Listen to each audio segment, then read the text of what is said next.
Watching developments in that big story out of Oxford yesterday, the man accused of shooting and killing his wife and shooting and wounding his mother-in-law is due in court today. News 8's Ken Pierce is live this morning outside Derby Superior Court with details of exactly what happened, and it's quite a story, Kent. It certainly is, Chris. Good morning to you. And Scott Gellatly is going to be arraigned here in Derby Superior Court later on today. He faces 7 different charges, the most serious of which are murder and attempted murder. It all started about this time yesterday morning. Police say it was around 5:30 a.m. when Scott Gellatly tried to force his way and successfully force his way into the house where his wife was staying. He shot, police say he shot her. She later died, shot her mother, and she survived. There were 2 1.5-year-old toddlers in the house as well. They were not harmed. Police say Scott Gellatly then stole his wife's car, drove about a mile away to a tire shop where he swapped out that car for a truck. And then there was a manhunt that lasted for hours yesterday morning looking for him, looking for that pickup truck. It was later spotted in the parking lot of what used to be a Kentucky Fried Chicken up in Winstead at the end of Route 8.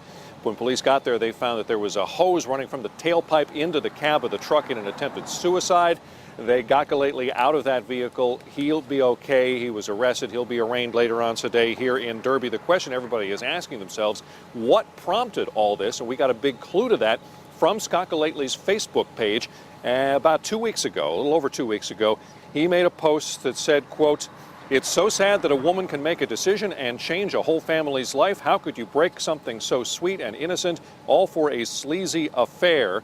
Indicating that he caught his wife having an affair with another man. She filed for a restraining order just 2 days after that Facebook post. Obviously, that didn't stop what happened yesterday. Again, Scott Gellatly is going to be arraigned on 7 charges here in Derby Superior Court later on today, including the murder of his wife, the attempted murder of his mother-in-law. We're live in Derby this morning. I'm Ken Pierce. Back to you. All right, Ken, thank you. And domestic violence advocates say Lori Gellatly's death proves why there need to be stronger laws to protect women. Temporary restraining orders like the one Lori had against Scott don't require guns be taken away. Can't have a gun if you've got a permanent restraining order against you. The Connecticut Coalition Against Domestic Violence says the law needs to change because right after the victim applies for a restraining order, it's the most dangerous time. So obviously we're very concerned that here you have someone who is doing everything they can to stay safe, and still the system was not able to fully protect them. Coalition would like to see guns removed from a violent partner immediately.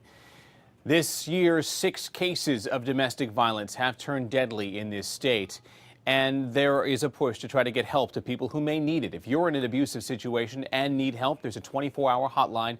We put the number on our screen. You can take a look there. It's 1-888-774-2900. And we'll continue to follow this story and the reaction to it as it develops. Stay with News 8 and WTNH.com.